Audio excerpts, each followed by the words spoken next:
കൊല്ലം കൊട്ടിയത്ത് നിർമ്മാണത്തിനിടെ ദേശീയപാത തകരുന്നതിന്റെ CCTV ദൃശ്യങ്ങൾ media വണ്ണിന്. വിള്ളൽ രൂപപ്പെടുന്നതും സൈഡ് വാളുകൾ താഴുന്നതും ദൃശ്യങ്ങളിൽ കാണാം. അപകടത്തിന് പിന്നാലെ ജില്ലാ കളക്ടർ വിളിച്ച അടിയന്തര യോഗം അല്പസമയത്തിനകം ചേരും. സ്ഥലത്ത് ഡൽഹിയിൽ നിന്നുള്ള NHAIയുടെ വിദഗ്ധ സംഘം പരിശോധന നടത്തും. യഥാർത്ഥ ഡിസൈനിൽ വരുത്തിയ ഗുരുതരമായ മാറ്റങ്ങളാണ് അപകടത്തിന് കാരണമെന്ന് കൊല്ലം MP NK പ്രേമചന്ദ്രൻ മീഡിയ വണ്ണിനോട് പറഞ്ഞു.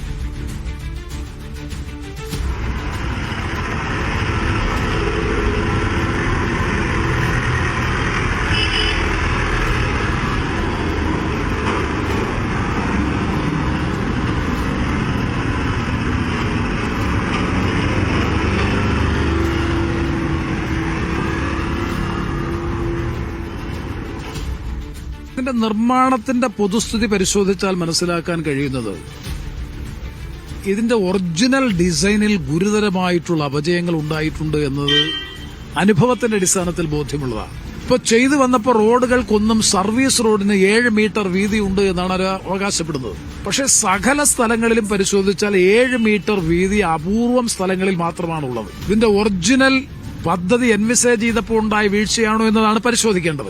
40 മീറ്റർ വീതിയിൽ 45 മീറ്റർ വീതിയിൽ 6 വരി പാത നിർമ്മിക്കാൻ കഴിയില്ല എന്ന് വിദഗ്ധരായ എല്ലാവരും ഇപ്പൊ നമ്മളോട് പറയുകയാണ്. കാരണം ഇത്രയും എർത്ത് ആൻഡ് ഫില്ലിംഗ് നടക്കുമ്പോൾ സ്വാഭാവികമായും സർവീസ് റോഡ് കുറയും. അത് അല്ലെങ്കിൽ മുഴുവൻ ഈ പറയുന്നത് പോലെ കോൺക്രീറ്റ് പില്ലറുകളിൽ തീർത്ത കോൺക്രീറ്റ് എലിവേറ്റഡ് ഹൈവേ ആണ് എന്നുണ്ടെങ്കിൽ ഈ പ്രശ്നം വരുന്നില്ല.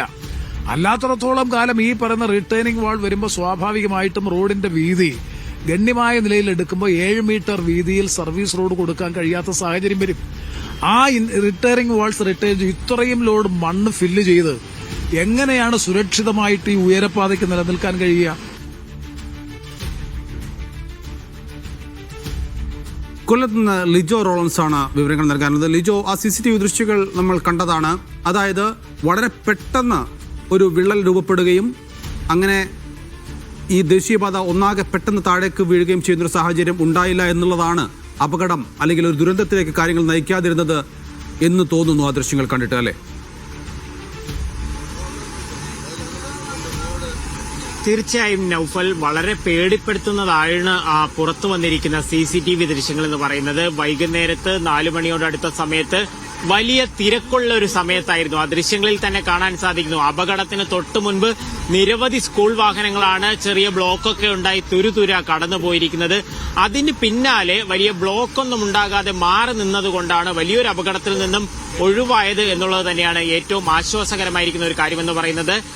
ആദ്യം ഒരു ദൃശ്യത്തിൽ കൃത്യമായി അറിയാം, ചെറിയ രീതിയിലുള്ള ഒരു ക്രാക്ക് ആ റോഡിൽ ഉണ്ടാകുന്നു.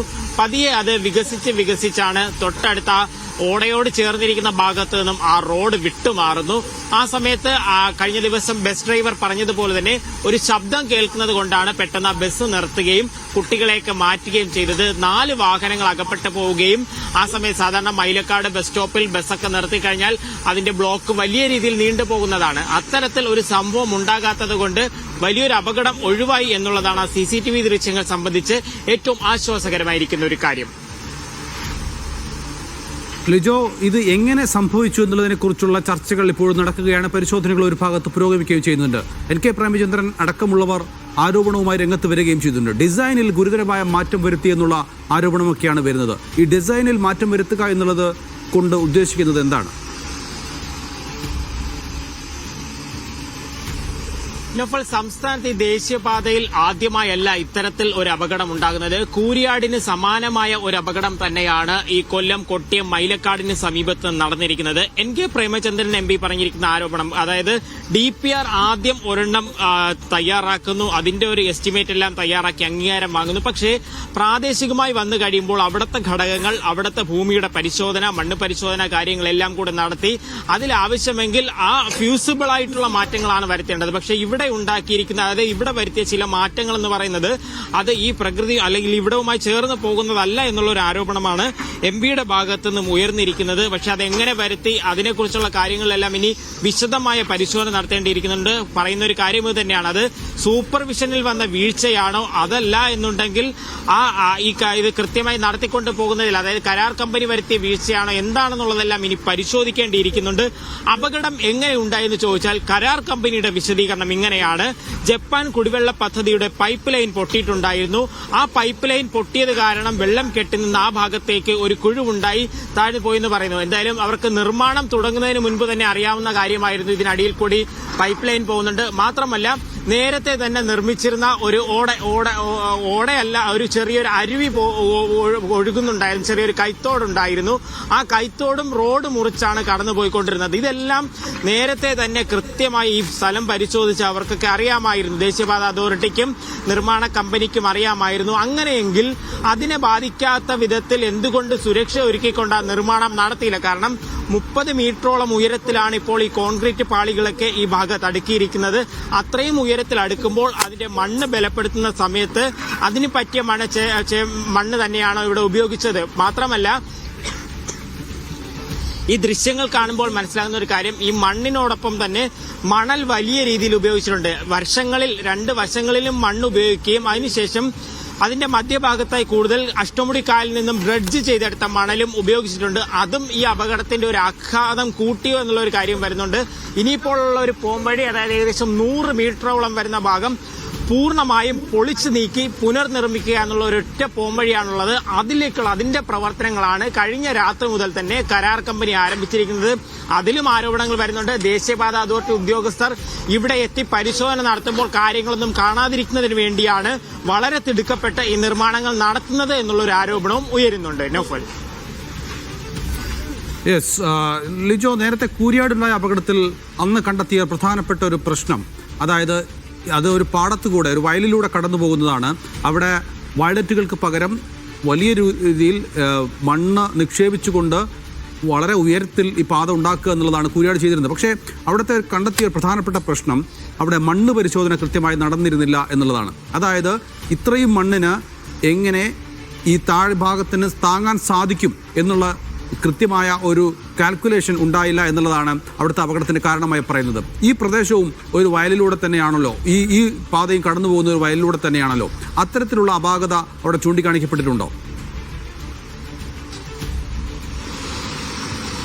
നൗഫൽ ചോദിച്ചത് വളരെ പ്രസക്തമായ ഒരു കാര്യമാണ്. കഴിഞ്ഞ ദിവസം കളക്ടർ ഉൾപ്പെടെ വന്നപ്പോൾ നമ്മൾ ചോദിച്ചതും ഇത് തന്നെയാണ്.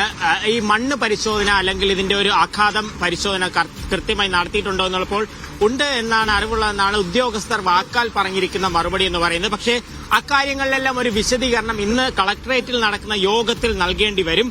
കൂരിയാടിന് സമാനം തന്നെയാണ് ഇവിടുത്തെ ഒരു ഭൂപ്രകൃതി എന്ന് പറയുന്നതും. അതായത് രണ്ട് വശത്തും ചതുപ്പും വയലുമൊക്കെ നിറഞ്ഞ ഒരു മേഖല തന്നെയാണ് ഈ മൈലക്കാട് എന്ന് പറയുന്ന സ്ഥലവും. അവിടെ അതായത് മുൻപ് 20-25 വർഷങ്ങൾക്ക് മുൻപ് ആ പഴയ ദേശീയപാത ഒന്ന് എക്സ്റ്റെൻഡ് ചെയ്യാനൊരു ശ്രമം നടത്തി മണ്ണിട്ടപ്പോൾ അത് പൂർണ്ണമായും അവിടെ താഴ്ന്നു പോകുന്ന ഒരു അവസ്ഥയുണ്ടായതായി തൊട്ടടുത്ത് താമസിക്കുന്ന ആളുകളൊക്കെ നമ്മോട് പറഞ്ഞു. അപ്പോൾ അങ്ങനെ ഒരു മുൻ എക്സ്പീരിയൻസ് ഉണ്ടായിരുന്നിട്ട് കൂടി എന്തുകൊണ്ട് ആളുകളുടെ വാക്ക് വിലക്കെടുത്തില്ല, ജനപ്രതിനിധികളുടെ വാക്ക് വിലക്കെടുത്തില്ല?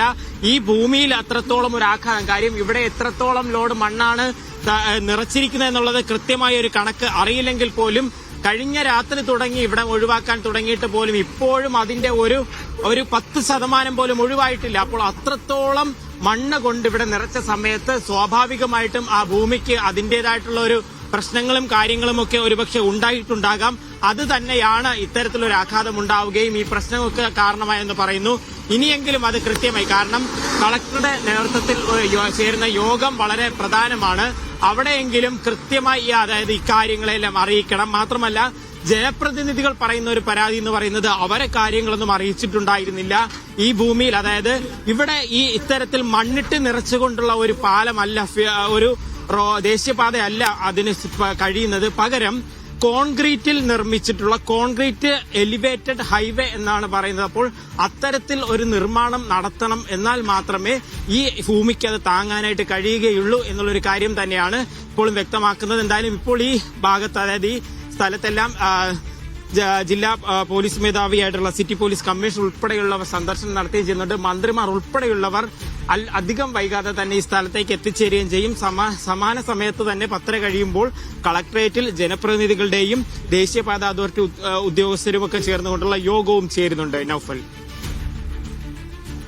യെസ്, കൊട്ടിയത്താണ് ഈ ദേശീയപാതയിൽ ഇത്തരത്തിലൊരു അപകടം ഉണ്ടായിരിക്കുന്നത്. നേരത്തെ കൂരിയാടുണ്ടായ അതേ നിലയിൽ തന്നെയാണ് അവിടെ ദേശീയപാത താഴേക്ക് ഇടിഞ്ഞു വീഴുകയും അങ്ങനെ സർവീസ് റോഡിനും വലിയ രീതിയിലുള്ള കേടുപാടുകൾ സംഭവിക്കുകയും ചെയ്തത്. ഭാഗ്യം കൊണ്ട് മാത്രമാണ് സ്കൂൾ കുട്ടികൾ അടക്കമുള്ളവർക്ക് ആ ദുരന്തത്തിൽ പെടാതെ രക്ഷപ്പെടാൻ സാധിച്ചത്. ഏതായാലും ഇത് സംബന്ധിച്ച പരിശോധനകൾ, അന്വേഷണം ഒരു ഭാഗത്ത് നടക്കുന്നു, മറുഭാഗത്ത് പുനർനിർമ്മാണ പ്രവൃത്തികളും പുരോഗമിക്കുകയാണ്. ഇന്നലെ രാത്രി തന്നെ ആ പ്രദേശത്തെ മണ്ണും മറ്റ് സാമഗ്രികളും നീക്കം ചെയ്യാനുള്ള നടപടികൾ ആരംഭിച്ചിട്ടുണ്ട്. അതിന്റെ ആകാശ ദൃശ്യങ്ങളാണ് ഇപ്പോൾ കണ്ടുകൊണ്ടിരിക്കുന്നത്. കൃത്യമായി അവിടെ നടപടികൾ പൂർത്തീകരിച്ചുകൊണ്ട് തന്നെ ഈ ഭാഗത്തുള്ള ദേശീയപാത നിർമ്മാണം ദ്രുതഗതിയിൽ തന്നെ പൂർത്തിയാക്കാനാണ് കമ്പനി ശ്രമിക്കുന്നത് എന്നാണ് മനസ്സിലാക്കുന്നത്. ലിജോ, ഈ പുനർനിർമ്മാണം എന്നുള്ളത് വളരെ പെട്ടെന്ന് പൂർത്തിയാക്കേണ്ട ഒന്ന് തന്നെയാണ്. കാരണം ഒരു ഭാഗത്ത് റോഡ് പൂർണ്ണമായും തകർന്നു കഴിഞ്ഞാൽ അത്രയും റോഡ് ഉണ്ടാക്കാനുള്ള സമയം എന്ന് പറഞ്ഞു കഴിഞ്ഞാൽ ആകെ റോഡ് ഉണ്ടാക്കുന്ന സമയം പോലെ തന്നെ അത്രയും ഡ്യൂറേഷൻ അതിനെടുക്കും. അതുകൊണ്ട് തന്നെ ഇത് കൂടുതൽ യന്ത്രസാമഗ്രികൾ എത്തിച്ചുകൊണ്ട്, കൂടുതൽ തൊഴിലാളികൾ എത്തിച്ചുകൊണ്ട് വളരെ പെട്ടെന്ന് പൂർത്തീകരിക്കുക എന്നതായിരിക്കും കമ്പനിയുടെ ലക്ഷ്യം. അത്തരത്തിൽ എങ്ങനെയാണ് ഈ പുനർനിർമ്മാണം ഏത് സമയം കൊണ്ട്, എത്ര സമയം കൊണ്ട് പൂർത്തിയാക്കാൻ കഴിയുമെന്നാണ് കമ്പനി അധികൃതർ അവകാശപ്പെടുന്നത്? ഈ ഭാഗത്തെ ഒരു പ്രശ്നം എന്ന് പറയുന്നത് ഇത് ആ തകർന്ന ഭാഗം മാത്രമല്ല, കൊട്ടിയം ജംഗ്ഷനിൽ നിന്നും വരുന്നാണ് ഈ പാലത്തിന്റെ, അതായത് ഈ കോൺക്രീറ്റ് കൊണ്ട് നിർമ്മിച്ചുള്ള നിർമ്മാണ പ്രവർത്തികൾ ആരംഭിക്കുന്നത്. പൊളിച്ചു നീക്കുമ്പോൾ ചെറിയ രീതിയിലുള്ള ക്രാക്ക് ഉണ്ടായിക്കഴിഞ്ഞാൽ അത് കൂടുതൽ സ്ഥാനത്തേക്ക് അത് ചെയ്യേണ്ടതായിട്ട് വരും. പ്രഥമ പരിഗണന നൽകിയിരിക്കുന്നത് ഇപ്പോൾ ഈ തകർന്ന ഭാഗത്തെ മണ്ണ് പൂർണ്ണമായി നീക്കം ചെയ്യുക. ഈ ഭാഗത്തൊക്കെ നമുക്ക് കാണാം ആ കോൺക്രീറ്റ് പാളികളെല്ലാം തന്നെ അവിടെയും പൊട്ടൽ വീണിട്ടുണ്ട്, മാത്രമല്ല അത് മാറുകയും ചെയ്തിട്ടുണ്ട്. ആ ഭാഗത്തെല്ലാം തന്നെ ഈ പൂർണ്ണമായിട്ടും കോൺക്രീറ്റ് പാളികളും മാത്രമല്ല ഈ മണ്ണും നീക്കം ചെയ്യേണ്ടി വരും. ആദ്യം പ്രഥമമായി അത് നീക്കം ചെയ്യുക എന്നുള്ള ഒരു കാര്യമാണ് നടത്തിക്കൊണ്ടിരിക്കുന്നത്. അതിനുശേഷമായിരിക്കും ഇനി എങ്ങനെ നിർമ്മാണ പ്രവർത്തികൾ എന്നുള്ള ഒരു കാര്യത്തിൽ തീരുമാനമെടുക്കുക. കാരണം ഈ ഭാഗത്ത്, അതായത് ഈ ഭാഗത്തേക്ക് സ്ലാബുകളൊന്നും തകർന്നിട്ടില്ലെങ്കിൽ പോലും ഓടയോട് ചേർന്നിട്ടുള്ള ഈ സർവീസ് റോഡിന്റെ ഭാഗങ്ങളെല്ലാം തന്നെ വിണ്ട് കീറിയിട്ടുണ്ട്. ഓടയുടെ ഭാഗത്ത് നിന്നും, അതായത് വശങ്ങളിൽ നിന്നെല്ലാം മാറി നിൽക്കുകയും ചെയ്യുന്നുണ്ട്. അപ്പോൾ ഈ ഭാഗം അത്രയും, ഈ വരുന്ന എല്ലാ ഭാഗങ്ങളിൽ പോലും അവിടെ ഒരു നിർമ്മാണ പ്രവർത്തി നടത്തേണ്ടത്. ഇത് 200 മീറ്ററിന്റെ ഇപ്പുറമുള്ള സ്ഥലമാണ്. കാര്യം എത്രത്തോളം ആഘാതം ഇവിടെ ഉണ്ടാക്കിയിട്ടുള്ളതിന്റെ ഒരു തെളിവാണ് ഇത്തരത്തിൽ ഈ കാര്യങ്ങളിലൊക്കെ ഈ എത്തിയിരിക്കുന്നത്. നിങ്ങൾ ഉൾപ്പെടെയുള്ളവർ പലരും പരാതികളൊക്കെ പറഞ്ഞതാണ്, മുമ്പേ പറഞ്ഞതാണ്. ഈ മണലാണ് ഇത് ഏറ്റവും കൂടുതൽ യൂസ് ചെയ്യുന്നത്. മണലാകുമ്പോൾ ഈ കട്ടി വാഹനങ്ങളൊക്കെ, വെയിറ്റുള്ള വാഹനങ്ങൾ പോകുമ്പോൾ വണ്ടി ഇരുത്തുമെന്ന് പറഞ്ഞതാ. പക്ഷെ അത് ആരും കൈക്കൊണ്ടില്ല. ഇവിടെയുള്ള ജനങ്ങൾ പറഞ്ഞൊന്നും ആരും കാത്തിരിക്കേണ്ടി ഒരു അപകടം നടന്നതിന് ശേഷമാണ് ഇതിങ്ങനെ വരേണ്ടി വന്നത്. ഇപ്പൊ എല്ലാ ജനങ്ങളും ഇതിനകത്താണ് ഉറ്റുനോക്കുന്നത്. എന്ന് വെച്ചാൽ ജീവന് ഒരു വിലയും ഇല്ലാത്ത രീതിയിലാണ് ഹൈവേയുടെ നിർമ്മാണ പ്രവർത്തനങ്ങൾ നടന്നുകൊണ്ടിരിക്കുന്നത്. പ്രദേശവാസിയായിട്ടുള്ള ആളുകളൊക്കെ ഉണ്ട്. മുൻപ് ഇവിടെ ഒരു നിർമ്മാണം നടന്നപ്പോൾ ഈ മണ്ണൊക്കെ നീങ്ങിപ്പോയതായിട്ട് ആളുകൾ. ഞാൻ ഇവിടെ ജനിച്ച ആളാണ്. ലാണ്ട തൊട്ടയിലെത്ത്, അതായത് ഈ വയലായ സ്ഥലമാണ്.